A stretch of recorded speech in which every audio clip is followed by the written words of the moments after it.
we've taken it back to the drawing board. Is will work extra hard and change tact. It is not about kasongo, kaongo, muaji, one time. Those narratives doesn't sell, my friend. Umeimbia mtu one time akitoka hapa anaenda kulala ja. Mimi ambao unaimba kwangu mimi ni kaongo na nikifika hapo nyama imerushwa chini ya jiko. Watoto watasikiza nani? Unanielewa? So that's the narrative of how politics is done. Natembea is different from Kalonzo. Natembea is different from Salem Davadi. Is different from Wetangula. If Natembea doesn't man up with the political arithmetic, is going home. General election. Through the vote? Yes, through the vote. Natembea is an administrator. If he was not an administrator, he was a politician. This thing happened, even Panyako could have not been defeated. Because he was the face behind the Tawi movement. But he coined a narrative, sold the narrative resonated with people. But on the action front, hakuna. He didn't know at the end of the game, kiboko itatembea. Watu watakuwa bribed. Hakujua. But didn't Natembea prepare? Now that I'm fighting the administration in place, and he was in the discipline force, he didn't know when you are fighting a system that has given you security, they are likely to withdraw it. If it is withdrawn, what do you do? Mheshimiwa Ruto going home 2027 is mountainous. It is not there. Because like today, he's launched the Rironi Mau Summit Road. Yeah. At a tune of 170 billion. 175 kilometers, 170 or 175. If that road is completed, 6 service lines, my friend, what are you going to tell these people here? Even the Kikuyu nation who are along this route. What are you going to tell them? They might just not come out to do what? To tell you openly, no, what you are saying, we are not boarding. But they're not boarded. Yes. Not everybody behave like Luos. It is us who took it. Kama tutaki kitu, we tell you, go, fuck off.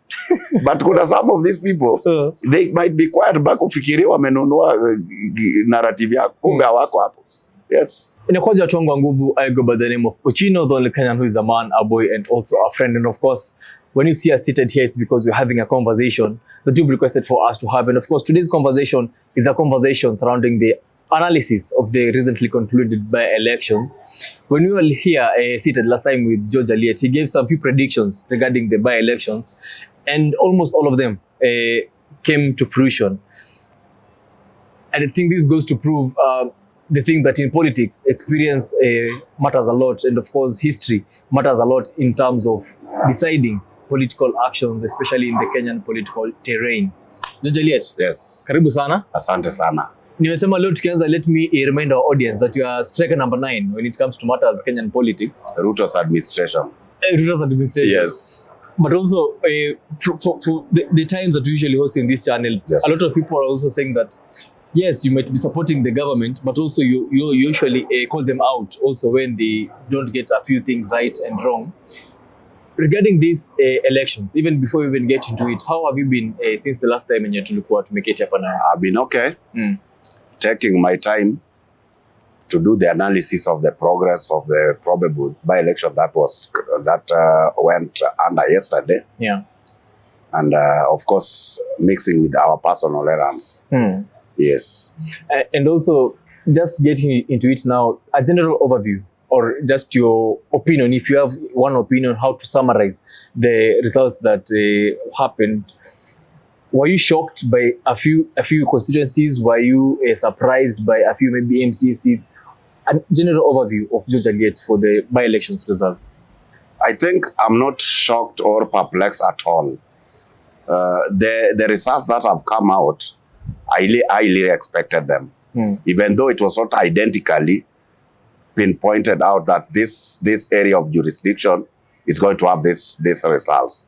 But equally, I think the results have gone the way it has gone, and that's the nature of how it is. Yes.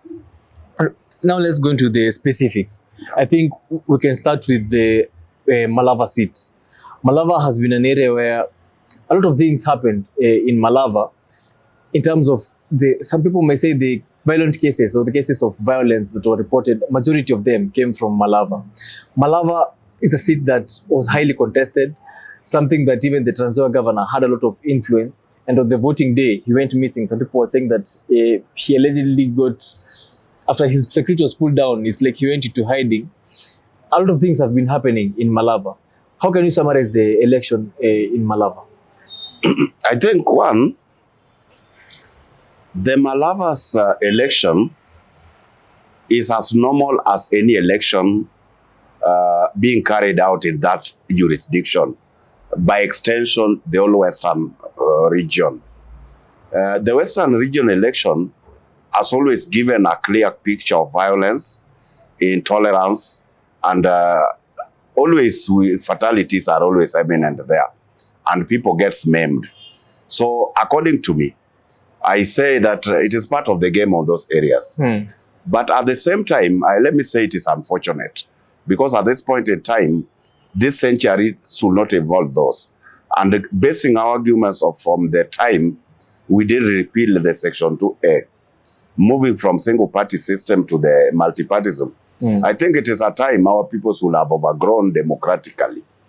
However much this variation, but I think we are still below average.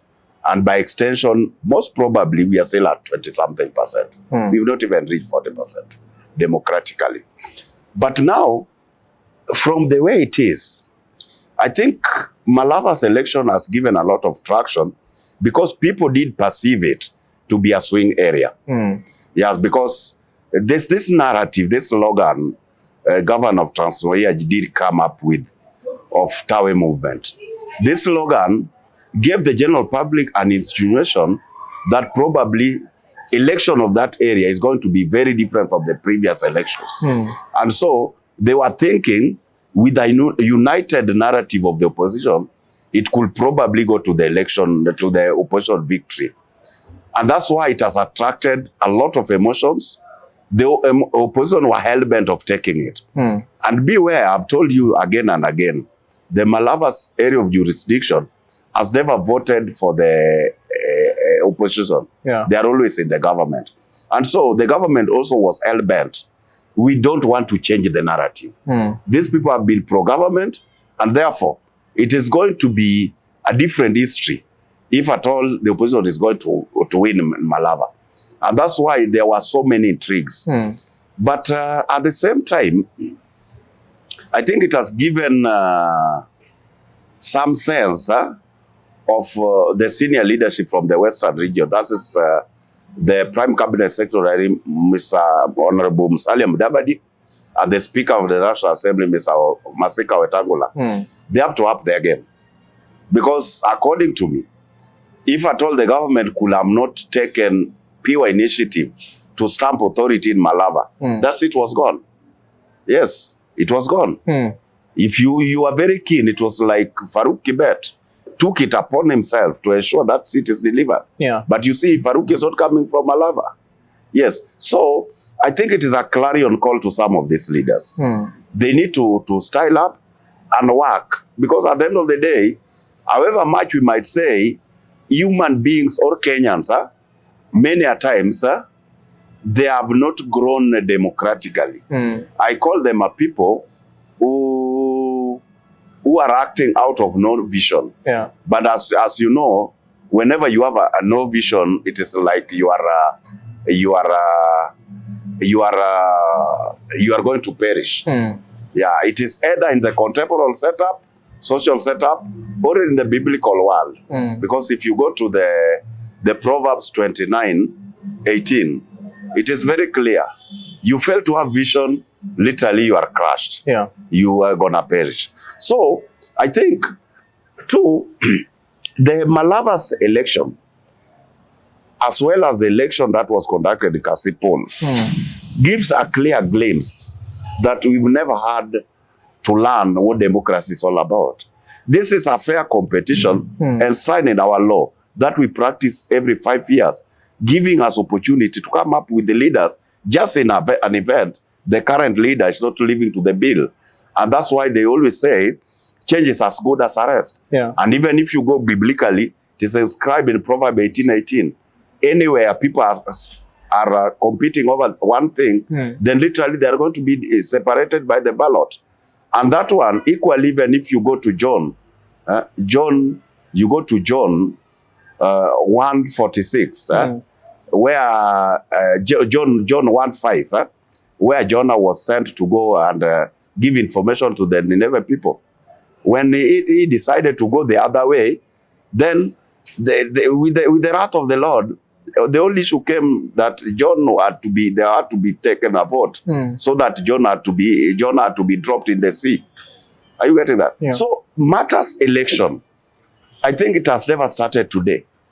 And in the contemporary setup, I think with the level of literacy and globalization we have today, I don't think it is fortunate for our people to maim or create chaos whenever that opportunity occurs. Yeah. Because if at all it is not that, then I think we have to go back to the Moi era. Yes, that's why sometimes I say there are instances I don't support democracy, as George Aliet. Because when you give room for people to give diversion of opinions and you don't settle on a script, then it means you are going nowhere. And why sometimes I say I don't support democracy, like for the people who did stay at time to be cognizant of the current affairs of how the government was working. When M1 was working, that is in the late 80s, early 90s, you realize Moi was very authoritative. Yeah. But if you see the way Moi was stamping authority, it was geared towards bringing sanity. Are you getting what I'm saying? Like, for example, you realize there was a time, in fact, during the Moi era, and being that we didn't also have the level of globalization we have today, we only had one channel of communication, that was KBC. And Moi was giving direction every lunch hour at 1 p.m. And at one point, instead of the normal setup, the scientific global setup that lunch at 1 p.m. is that time for taking lunch. In the Moi setup, it was a time of judgment. You don't know what will befall you next. More so if you are in the position of authority. That's the time you realize Moi could literally fire Darius Mbella. Are you getting that? And Darius Mbella, the reason why Darius Mbella was being fired is even very unique. He did decide to do what? To bring issues with the sugarcane people, to do privatization. But when there was outburst, Moi decided and fires you. Because how do you bring a police that is not resonating with the public? The old fate also befell Dalmas Otieno. Dalmas Otieno, the late, decided to protest when importation of sugar was sanctioned by the government. So you are going against the government police. He was fired. I get that. And it is at 1. On live television. Yeah. That one was not live television. It was radio and on the roadside. Where that time gets up with Moi acts. And the most marvelous one was for one guy who was known as Geoffrey. Geoffrey. Geoffrey was fired. He was the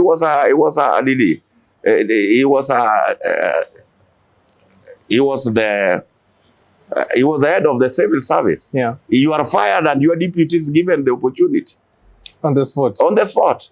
And it was coincidental because that time that guy was having a lunch with what? With his deputy. You are fired, I'm fired, you are given the seat. Are you getting what I was saying? The Moise was very, very, very funny and very nice. And you see when you are fired, you leave that car there, it is taken to the immediate police station. That bendera hiyo iko kwa gari inatolewa. Na the driver anachukua, security wanakuacha. So that's how Moi was bringing sanity with the undemocratic setup. And it made people to go straight. Are you getting what I'm saying? So that's what I'm trying to say. When you give people to act the way they want, the country is going to the dogs. Because really, I don't think we have that room of maiming one another because of a by-election. Now just a by-election, they've maimed one another. They've killed one another. It is just less than 365 days times 2. It is not even, it is more or less a year and a half. We are going to the general election. Now, with this one, they can take that opportunity. How much are they going to come up with? But come as May 8, let me tell you, the by-election of Malava has made me to be a proud man. Why? Reason, you see, when you are in the terrain, you get so many vulgar information.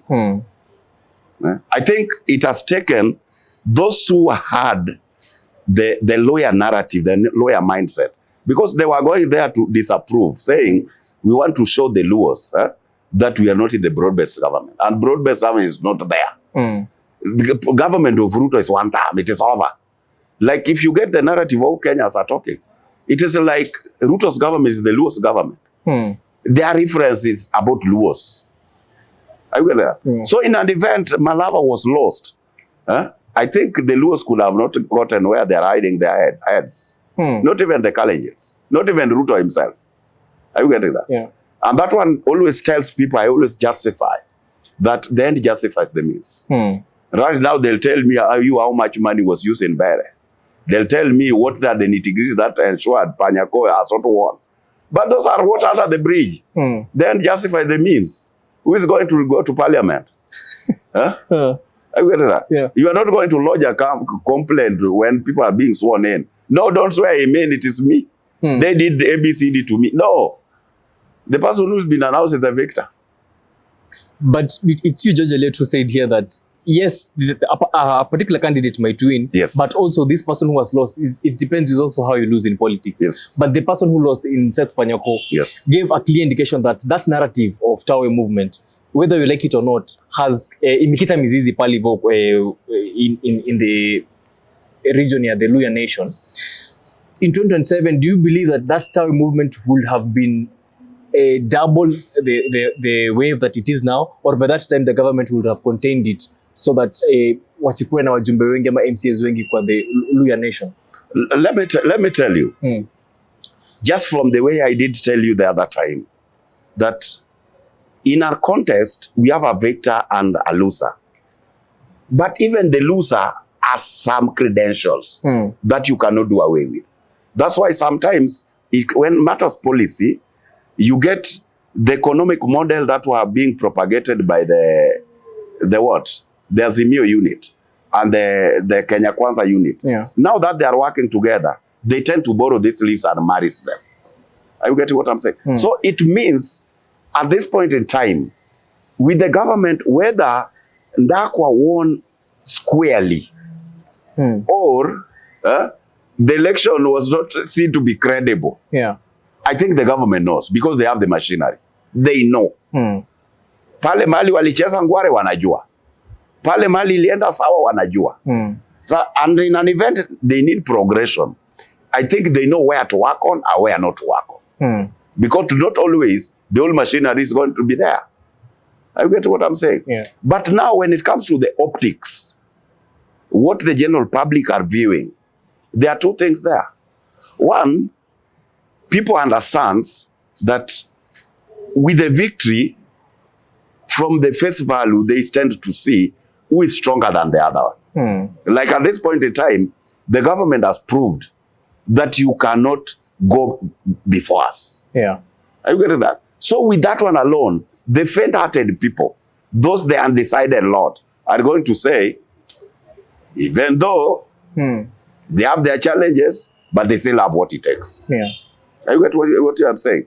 But equally, there are those who also says, this one, whichever way, losing it from the government edge is not very easy, but I don't want to be a party to unworthy success. Yeah. So meaning they are going to back down. Backing down alone is still creating a scenario. That one alone also brings the voter apathy. Like if you get the percentage index that came up to vote, it was not pleasing. And that one also dictates what is probably going to happen going forward. Yeah. Yes. Now that when we go to an election process, there's violence. Do I want to be a party to that violence? No. And so if somebody doesn't want to be a party to the violence, he or she decides to sit back at home. Yes. So those are the narratives. And two, it is also something that people are going to interrogate. Like now, we have a different discussion. It is not about who is going to win in Malava. Now, the victor is known, the loser is known. Yeah. Now, the discussion that the general public is going to have in Bungoma, in Malava, is that now that it has happened the way it has happened, What is it really that we were being sold for in the name of Panyako? And what is really we were being sold for in the name of Ndakwa? Going forward, what variation can we get from them that is positive to our end? Are you getting what I'm saying? So at the end of the day, an election gives so many dimensions of how people are moving to the next level. That's why I did even tell you in Mbere. The government might not holistically go there to win, but as it has happened, they've won. Yeah. The end notwithstanding, the means notwithstanding. Now, I think it has given them opportunity to know. If it is true, the game was rough. They gave a rough game. The terrain was not leveled. Then they know where to work on. But even if they don't work much, already they know. Going forward in the general election, what do we expect of it? Yeah. Yes, I think that's the narrative of what the way I'm seeing it. Yeah, I think let's also not dwelling much also on the Malava issue. Now we have a person in the stature of Seth Panyako. Now that he hasn't won that election, but a lot of people are saying that he can win this election. Do you believe he can still maintain that fire or that relevance all the way up to 2027 and still mount a possible comeback campaign and outseat Ndakwa in 2027 within this 1 3/4 years that is remaining? And if at all that is to happen, should he just do it within the DAP camp or at least try and get a slot in maybe another coalition come 2027 the elections? What I know for a fact is that the vigor or the gist Panyako is going to have from here is going to be pegged on how Ndakwa is going to behave. How? Already is given the opportunity. Because whenever you are in the terrain, there is a narrative you give to the constituents. There's a content you are giving them to consume. Yeah. So this content, if it comes to a partial reality, then there's a direction it gives to the general people, the citizen. But if you decide, because there are people, once elected, they go as if they are not there. I get that. But when it comes to the normal human vigor, Panyako is deflated. Ametolewa pumzi. Because remember, even the general election, he emerged number 2. And he was very strong. Yeah. So, if at all it was right, Panyako didn't move away from the government party, I think Panyako could be in the MP today. But he was swayed by the general populist setup of the opposition. Yeah. So he decided, say, this Tawe movement, no, this other side, there's nothing. Panyako as at now is deflated. And you remember, general election, those who are hovering there in the name of campaigning for him are not going to be there. Yeah. Yes. There were so many privileges brought by being a team player. Now at the by-election. In the general election, they are not going to be there. Kila mtu atakuwa anapigania. Kila mtu anacheza mlango yao. Are you getting what I'm saying? Yeah. So that's the narrative of how that politics is. Come to Natembeya. Believe me, if Natembeya doesn't man up with the political arithmetic, he's going home. General election. Through the vote. Yes, through the vote. Natembeya is an administrator. If he was not an administrator, he was a politician. This thing happened, even Panyako could have not been defeated. Because he was the face behind the Tawe movement. But he coined a narrative, sold the narrative resonated with people. But on the action front, hakuna. He didn't know at the end of the game, kiboko itatembea. Watu watakuwa bribed. Hakujua. But didn't Natembeya prepare? Now that I'm fighting the administration in place, and he was in the discipline force, he didn't know when you are fighting a system that has given you security, they are likely to withdraw it. If it is withdrawn, what do? You go into hiding. If he could be in the terrain, he could have learned the way people like Raila were doing it. Because let me tell you, Natembeya is different from Kalonzo. Natembeya is different from Salem Davadi. Is different from Wetangula. The list is long. He's different from them. How different? The only person who is a bit close to him is Gachagua. The only problem with Gachagua is mouth. Huh? What I'm saying different is because Natembeya is abrasive and confident. He has the confidence. He doesn't care. So if at all he could have learned the terrain, all Natembeya wanted to be in the part and parcel of the election up to the time the tallying is done, election is announced. Was only to have a security of around 10 people, civilian. That's a very good fence. When they ring fence you, you are okay. Not unless somebody fires and kills the 10. But when it comes to physical, before they come to you, that bar is very complete. Yes. And he manages things. And beware, even if they want to manhandle him, there's also this issue here.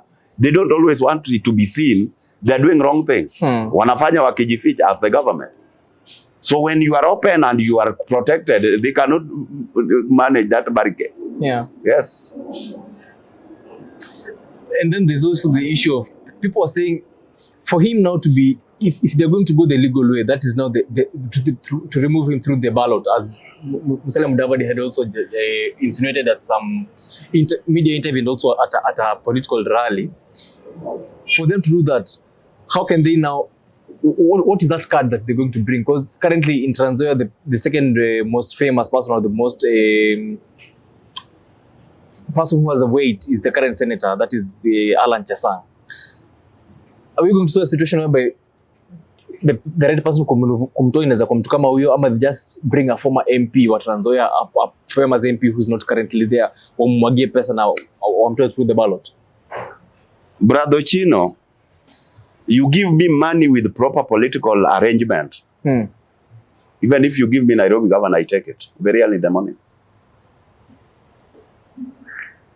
I want you to get it from me. Why do you think Mheshimiwa Raila Odinga's party has always scooped so many seats in Nairobi? It is negotiated democracy. What is going to take Natembeya home is very simple. Trans Nzoia is more cosmopolitan, but the most identical dialects are only two: the Kalenjin community and the Luhya community. Is it true? Yeah. The most prominent identical ones. So the only thing to remove Natembeya is to give a Luhya candidate. And mark me right, leaders are always being built. Did you know Boyd Were before his father passed on? But within the campaign trail, the institution in the name of ODM has ensured Boyd Were is an household name. So you bring somebody like Nakomicha or anybody. So long as that institution packages that person, he goes against Natembeya. Beware, the core of the Kalenjin nation is automatically for that candidate. Yeah. Yes. So they divide this one for the lawyers, because marking the arrangement, when nobody talks, nobody knows the dynamics in our political arena.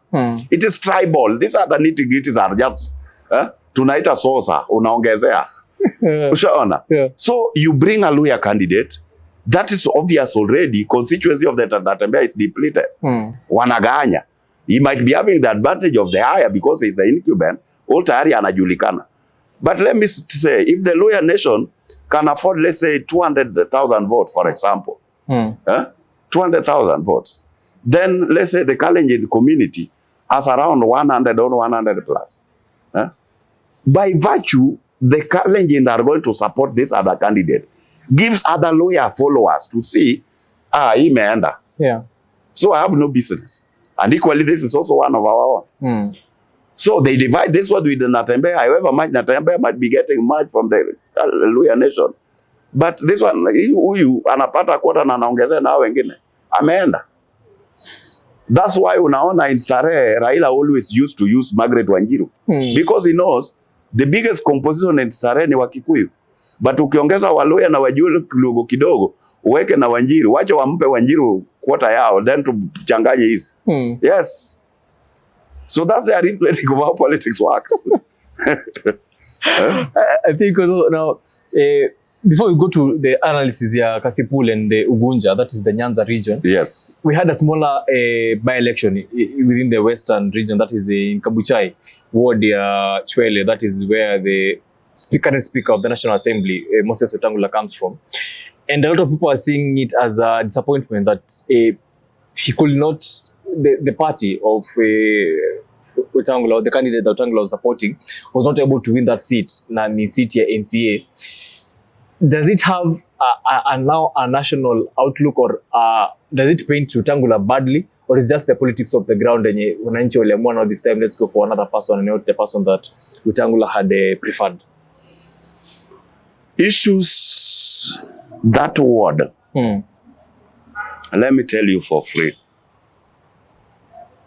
without sugarcoating, Wetangula and Mudavadi has a lot of work to do on the ground. And that's why, even if you see the Tawe movement, the gist of finishing the race is what they are lacking. But the Tawe movement is real. Yes. The only difference in Western province, the Lower Nation, is because they have so many different sub-dialects. Otherwise, if at all they had one unanimous dialect like the Luo Nation, sahi wakina Wetangula na Mudavadi wangekuwa wako kwa mtaro. Yes. That is a clarion call. That victory that has gone to the independence. It has gone to the independent. Yeah. That is a clear signal to Mheshimiwa Wetangula. It will go back to the ground if at all he needs to remain have to have political clout. Yes. And you have to agree with me. Everything has time. Yeah. There are times when you are vibrant. There are times when you diminish. That's why in agriculture, when you go the law of the diminished return, they'll tell you however much you are adding mbolea, the fertilizer, this progression is profit making. It reaches a time when now the land is saturated. Yeah. So you still get profit, but in a diminishing rate. Until a time you'll realize the moment you are continuing to add fertilizer, you are no longer going to get profit. Meaning that soil is now poisoned. So that's the way anything goes. Sometimes the graph goes straight, then sometimes all of a sudden it comes naturally. Because you've lost your fabric, you've lost your appetite. Your appreciation is now gone down. Yeah. So that's the version of how that thing goes. Then if you leave that, you go to this word where Atuole is coming from, where DCP got a victory. Was it Kisa East? Yes. That is also another signal. Our leadership from the Lower Nation that are in government, they need to wake up and work. Before we start pronouncing them that they are a liability to the government. Yes. Because you can never run a government that is not popular. The government, there's nothing you are injecting in it. Are you getting what I'm saying? Yeah. Yes. This one for the Chwele one, that one they are nitty-gritties. There was somebody, people are saying, were killed by Wetangula supporters. So that was a revolt vote. But that one, we cannot have that excuse. Yeah. Yes, but this one from Kisa, Musalia Mudavadi and his cohorts must work. If they don't work, then we are not going to have Farouk always there. Yes. Ruto is not going to sit in Western to ensure that victory is given. Yeah. And be sure, in Western is not, see kama Mbere. Mbere, you can say that is Gachagwa's constituency. So, Kindiki camping there is legit. Yeah. Yes. But we cannot afford to say we are going to camp everywhere in the Western constituencies. No. For us to get votes. Yes. If it is about service delivery, they have to ensure, fine, you cannot deliver as per the expectation of people. Yeah. Are you getting that? But if it is service delivery, they have to go and make sure they get the language from the ground. What is it that the people want? So that at least, even if it is not 50% per se, but we can get 40. Yes, I think that's the way it should work. Yeah. But it is not tenable. You all plumb government positions. That can also make you influence resources. Then as a small unit like a ward, you cannot get a seat. Yeah. Yes. Let's now move into the Nyanza region. Yes. The by-elections that are happening there. We had the Gunja constituency and also Kasipul constituency. They are going for a by-election to look for the MPs that are going to take over that vacant space. And it's clearly turned out that ODM party is still very vibrant and very strong in those regions. That's the wider Nyanza region. And even the president, when he was launching the Mau Summit Rironi Highway, he said that the broad-based government candidates swept all the 7 seats that were there for the Senate seat in Baringo and also these other constituency seats. For you as George Aliet, how can you analyze that election, starting maybe with a little bit about Ubunja, then we finalize with the one in Kasipul? What I can tell you, that question, I think you saw it, even without me saying. And I can also repeat it for you. Yeah. I told you the Luo kingpin must be abrasive and moneyed. And I've also used a clarion call. You are intelligent, you cannot convince them. If you want to manage them, just give your narrative.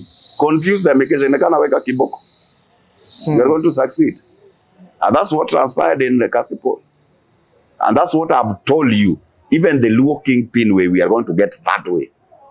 The broad-based narrative, when now we have home stretch, kamba imeshikwa pale, mwenye ana control mbio amepiga bunduki juu ya mesa, my friend, you are on the line ama ni kiboko. Are you getting that? Yeah. Because that is us. The language we understand very well, ni kuskomana. Mjaluo huwezi babysit. I think you have a family, but if you don't have, I think get it from me. You get a Luo lady, mkai miaka mbili hujamsukuma kichwa, atakukalia. Yes. Bila kupiga, unanipiga kwa nini hamtaishi? But there's some people who are saying that it was Luo politics is a violent politics. It was evident in Kasipul. They're saying that in violence, they're not electing leaders based on ideologies. People are saying on the ground, Aroko had a better ideology, good life. Yes. But as compared to the other side, Boyd only had the party. So when the Kasipul residents played, that was their let me tell you. I've told you severally. Whenever we are in the context, we are equals, but we are going to get the best among equals. Kwa watu wote, hakuna mtu hakuwa na manifesto. Ile unaona hapo kwa jukwaa, hizo ni semantic ya kufurahisha umma. Always my spiritual leader, anytime alikuwa amesimama kwa jukwaa, ulikuwa unashinda akisema haya, mwisho anasema kitandawili, na akimaliza hiyo kitandawili yake ameenda. Kwani hiyo ni police? Hiyo ni police. We did have former senator of Homa Bay, General Otieno Kajwang. Otieno Kajwang could have a waste akiingia kwa jukwaa. Anasema akiingia na amecoordinate watu wake. Kuna identical music anawekewa. Akikuja anacheza na US yake. Anacheza, weka muziki. Watu wanacheza 5 minutes. Anatoka anaenda. Akitoka hapo watu wanasema Kajwang ashachukua. You get what I'm saying? So the way in Western Tower movement was a policy. In our place, pia kiboko is the policy. Yes. So there's nobody who didn't have a policy. Like Boyd Aroko, what policy were the Kasipul people buying? The policies of the party. Are you getting this? The policies of the party. Boyd Aroko was selling his own policies. Are you getting what I'm saying? And that's why many a times you get political institutions in the name of parties. They have a lot of traction. Once you've gotten a ticket, you have 45% vote. There are people who do not want to know who is running, who is contesting this party. Who is he? How is he? Uko Kiwete, uko Chongo, they don't want to know. Kile wakifika pale wanaangalia DCP. Watakujua wakisha kuchagua. And that's what has transpired in Kasipul. And that's why you see people are always fighting for the parties. Yes, because the moment that party has sold policies, once these policies have been bought, now you realize when you get a ticket of that party, then there is a certain percentage, that is always 45%. That vote you have, you are assured of. They'll not come to your rally. They'll not interrogate what you stand for. They don't even want to know how you are looking like, what you are doing for a living, what is your professionalism, what is your profile, your track record before. When ni haya na ama when ni servant, when ni pastor, they don't want to know. Those ones they'll interrogate once umechaguliwa. Are you getting what we are saying? So that's the way it is. And has that kind of a mindset within the Nyanza region or ODM party, has that kind of mindset diminished now that Baba has passed on? Or do you believe that kind of mindset will still be retained as long as ODM is vibrant and active? What I know, with that by-election, that was the one to depict whether that mentality is going to diminish or not. But from the way I saw it, whether that thing is there. And it's here to stay. It is there. Probably, the way I used to say, is it the mandate of the people given leadership of the party to ensure they do things the right way? Because probably, we never know. Because like now, you get any other meeting ODM is doing today. When somebody talk one thing, reference Raila Molodinga. So they state that emotion of Raila's existence. Let us do this, let us not disappoint Mzee. Let us do this, this was the spirit of Mzee. Let us do this for the respect of Mzee. Are you getting that? Yeah. But as we are going to progress, I think all this narrative is going to change a little bit. So the only thing that is going to make this thing remain, the party remains vibrant. They also try to do what is required of them.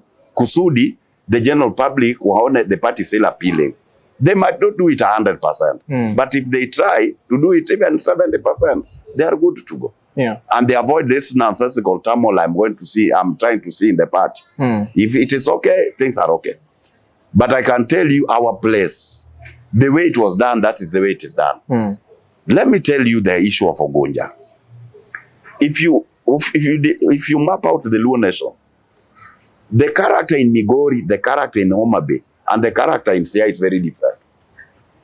Very different. How is that? In Homa Bay, you want people to climb a tree, they are ready like yesterday. In Ogonja, even if you tell them to climb a groundnut shade, they don't. They are not there. And that's why, even if you follow history, where Raila had people who are against him are in Siaya, where he comes from. Even today, he tell me which leader in South Nyanza who is taking one term, who is taking, let us go out of the broad base, where? No, I'm not castigating, I'm just bringing sense into you.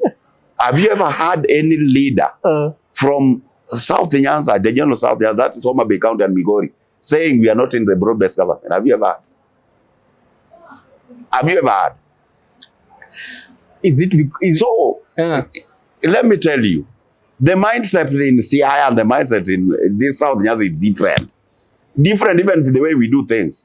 It is only that because we are Luos, we try to camouflage it. Yeah. As that we are talking today, discuss Winnie Odinga in South Nyanza. People are not comfortable with you. Discuss her negatively. People are not comfortable with you. Discuss Raila's family negatively in South Nyanza. They are not comfortable with you. But in Siaya, it is as normal. So, there are things are water under the bridge. We don't want to discuss them. But we have different attitudes and mindset the way we behave. Yeah. Yes. And also now that with the President Ruto now saying that the broad-based candidates won, he was also saying, by that he was also insinuating the ODM, obviously the ODM results there. What kind of message now does that speak to President William Ruto? Is ODM now pronouncing itself that yes, that seat that Oburu Odinga was saying, the number 2 seat, this is what we can deliver and we have delivered it. So consider us going to that election. And with that in mind, and with you saying that now the ODM is strong in the Nyanza region, people are questioning Gladys Wanga's reaction to the win of Boyd Were. They were saying Gladys Wanga is overjoyed more than even the person who has won. Is it because now it says that she has delivered this seat in ODM as the chairperson, newly elected chairperson, and also since it's her base, at least her popularity is still there, despite her being talked to negatively from people that she's maybe misbehaving too much or coming out too much after Raila's death and also after Charles Ong'ondo Were's death? Or is it because since Charles Ong'ondo Were was, the late Charles Ong'ondo Were was close to her, and now her son is the one who she has made sure amerithi hiyo kiti. She was also personally, as a person, overjoyed with that seat. One, Gladys Wanga is just right to be happy. Because remember, that seat fell vacant in her jurisdiction. She's the governor there. Two, the nomination process, she took charge.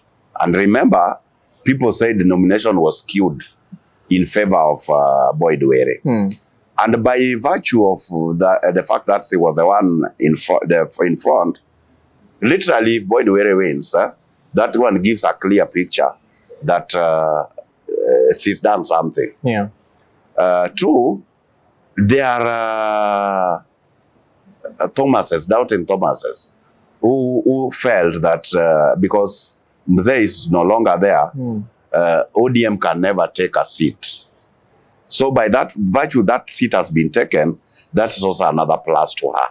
By virtue, she's the party chairperson. Yeah. Issues Mheshimiwa Rais. What do you expect of Mheshimiwa Rais if the parties considered to be broad-based parties have lost in the by-elections? You look a man under siege. But now that victory is achieved. He should take advantage and brag over it. Tells them, even my partners are up to the task. We are going to manage you properly. Are you getting what I'm saying? And remember, I'm reminding you, it is not only in Luanyaza that ODM is there. The seat that was taken by Magarini is an ODM seat. Are you getting what I'm saying? So the denominator is very simple. That Mheshimiwa Ruto must be very happy based on what has transpired. Because that one could have given an indicator that at any given time, the broad-based government is not assured of total. And three, this narrative of now that ODM has shown that it is still strong, that one is pegged on them getting the second slot in the presidency come the next election. I think that is a story for another day. Yeah. And you see, you cannot cohabitate with the conditions. Now that we are in this arrangement, we look at what is working for us. It is not that brickmanship. I have to have this. If I'm not having this, I don't do this. If we go that route, we don't have an arrangement. Yeah. If factors dictates that it has to be given to the ODM person to be the Mheshimiwa Rais running mate, I think it will be a amiable factor, and not a conditional factor. If factors dictates that it remains from elsewhere, it comes from elsewhere, I think that one also should be accommodated if we are honest partners. But from where I sit, I want to be very clear with you. I think if we want sanity to prevail, let us not open so many battlefields. One battlefield that we should not open is that we are looking for a running mate. Already we have one. I think Mheshimiwa Kindiki should be given opportunity. And let me tell you, there's nobody who's having a basket of voters. You say, you have to give me this because I'm going to give you all this. No. Mheshimiwa Raila used to say, if you go to him, then you explain yourself, then you say, mzee nina watu. Raila atakusikiza, mwisho atakwambia tu politely. In politics, it's about social capital. Kama una watu, hamna shida. So badala we discuss these things, tafuta kitu usimame watu wakuchague. You get what I'm saying? So it is just as simple as that. If we are going to ensure that we avoid so many battlefronts in the broad-based government so that we achieve victory for the second term, then I think the current arrangement, Mheshimiwa Kindiki will be given that opportunity. He will be left there. Any gross-based conduct, kama ni kura watu wanatafuta. Unanielewa? So we tayari ana 10. Tusipoteze hizo kumi kwa sababu tunamfukuza. Wacha sisi kama ODM tulete tu hizo kura zetu milioni 2 kama ziko. Kindiki alete tu hizo laki zake moja. Tusipoteze laki moja in the name of tumeleta milioni 2. Are you getting what you are saying? Yeah. Yes. In election, decisive vote huwa ni moja. Kura moja tu, mwingine ametangazwa. And that is it. Hii mengine ni story ya litigation, mnangangana kwa corridor. Mwisho mtangangana, at the end of the day, you wasted time and energy. Yeah. Yes. I think with that issue of Kasipul and Sogunja, I think we've summarized it in a well manner, because today's interview was just purely about the by-elections. Let us now finalize this interview with the issue of now the Mbeere North. And the Mbeere North, I like us maybe, if you allow, we look at it in terms of the kingmakers or the people who are behind the candidates. That is the UDA candidate, Kithure Kindiki, as you said, and also the DP candidate, that's Rigathi Gachagua. It was seen as a battle of their supremacy in that region, of who is the current kingpin in that region. Do you believe Rigathi Gachagua, where he is today, he's a disappointed man in terms of he did not secure that seat, as what social media pages, social media posts were all about his candidate, that is Newton Karish, and at the end of the day, he did not win.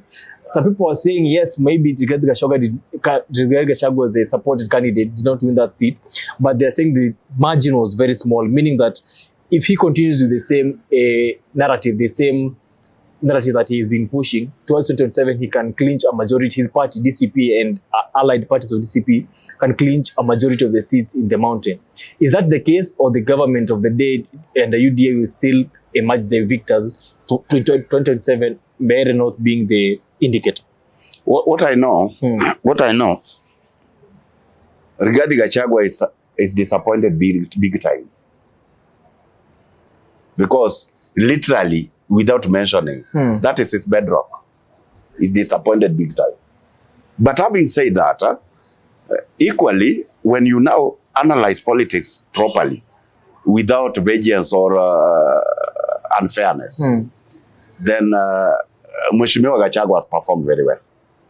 In fact, he's performed almost 70%. Very well.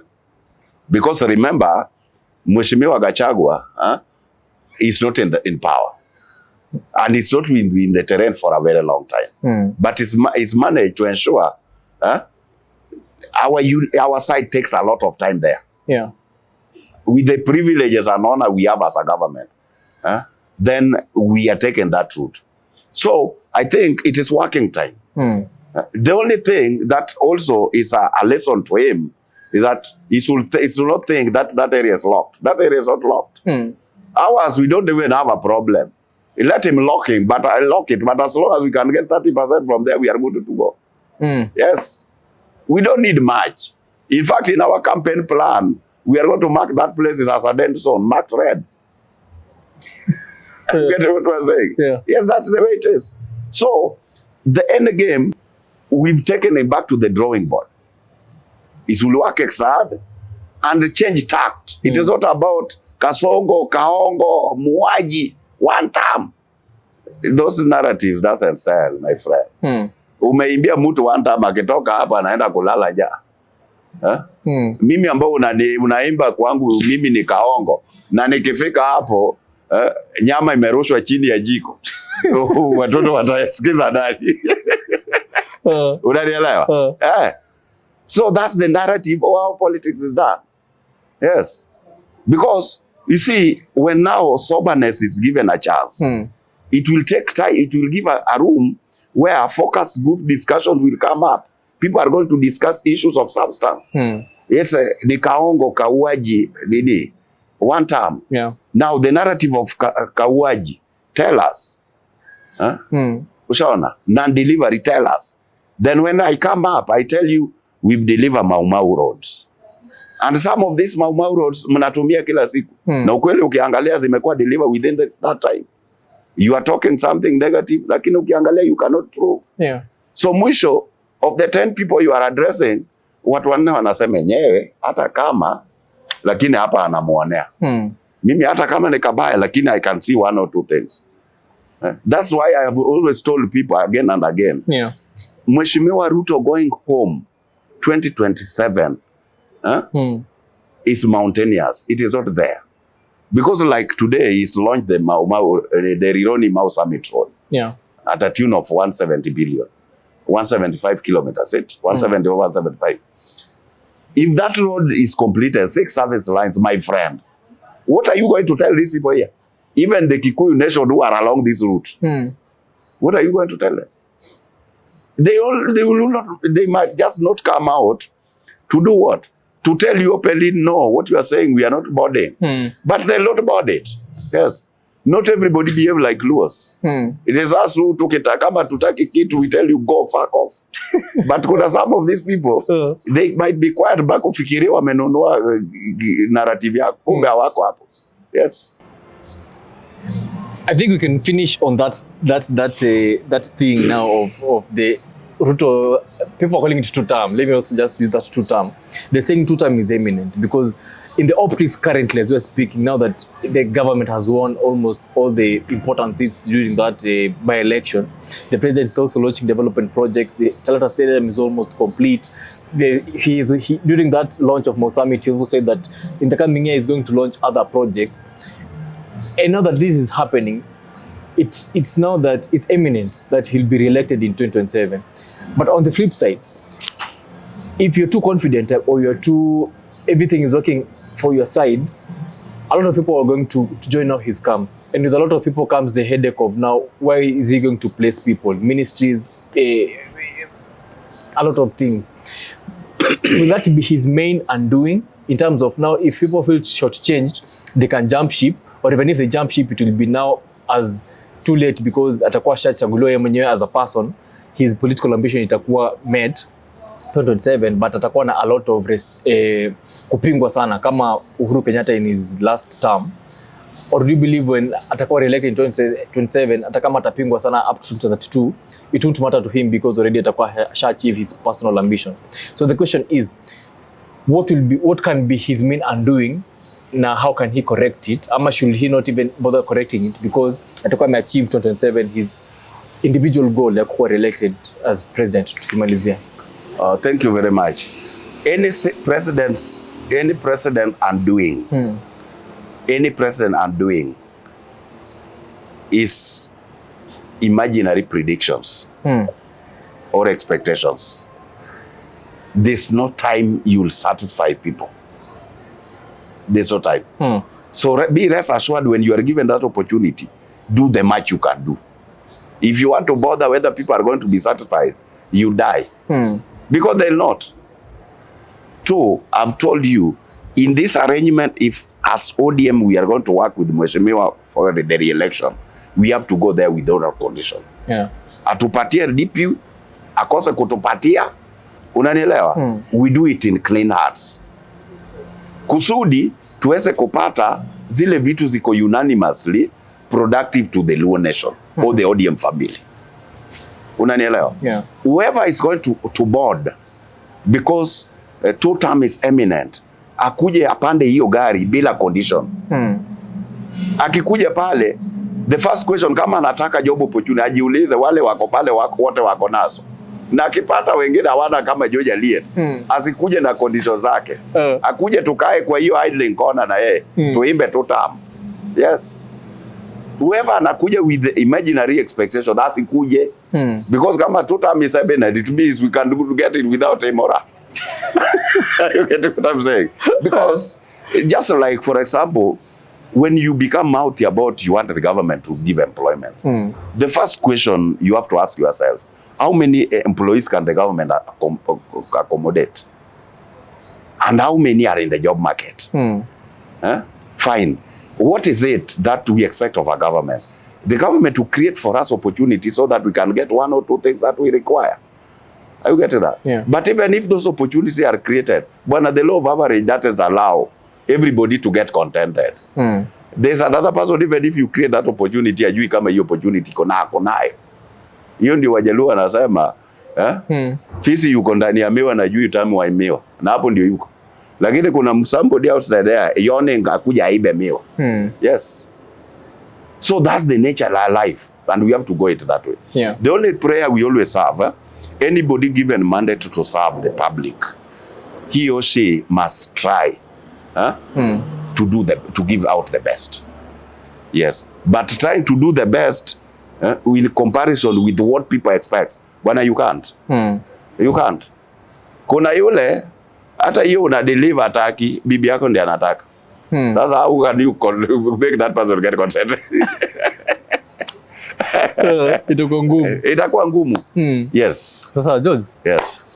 Again, asante sana for coming. Yes. I know today's interview was rather short because it was just an overview of the by-elections that maybe had happened. But at least tunashukuru that when we called you, at least ulikuwa on a tight schedule, but you made time and availed yourself, and you usually don't take it for granted. In this channel, a lot of people have got to appreciate the kind of analysis that you give, and I'm sure you also usually read the comments. Not all of them are positive, but a majority of them are positive. But as usual, in this platform, we're open, even if it's the first time watching George Aliet, and in this interview, hujakubaliana na thing or two yenye ameweza kusema, hapa chini kwa comment section, give us your opinion so that when he also goes again and watches that interview, I can know your opinion. He can also at least adjust his political way of understanding the Kenyan terrain, or even just change completely on how he's understanding a few things, one thing or two about the Kenyan politics.